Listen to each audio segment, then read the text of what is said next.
শূন্য দিয়ে জীবন শুরু, শূন্য দিয়েই শেষ, মৃত্যু দিয়েই মিলবে হিসাব, থাকবে না ভাগশেষ।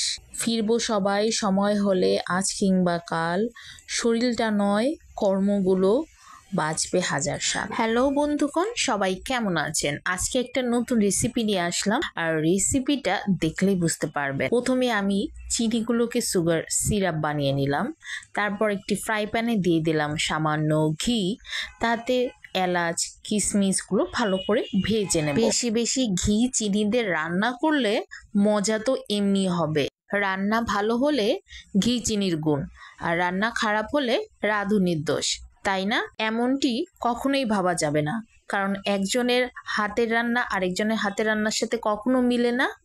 ঠিক তেমনি আমাদের প্রত্যেকের রান্নার স্বাদ, গন্ধ সবকিছুই আলাদা। এরপর ঘিয়ের মধ্যে দিয়ে দিলাম লাচ্ছা সেমাই।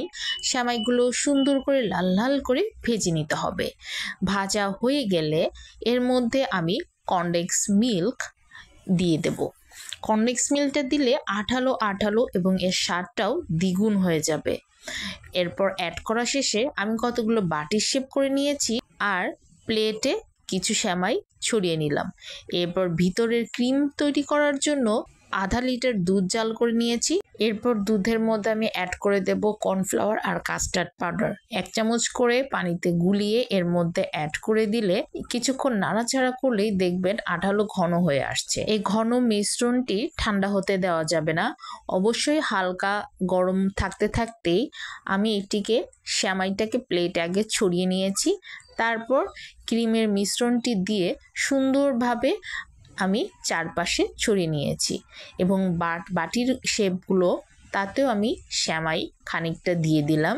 দেখুন, দেখতে কিন্তু অসাধারণ লাগছে। সেমাইটা বাটির মতো শেপ হয়েছে আর উপরে মনে হচ্ছে ক্রিম দিয়ে দিয়েছি। এরপর আমি ভাজা সেমাইগুলোকে উপর দিয়ে ছড়িয়ে ধামাচাপা দিয়ে দেব।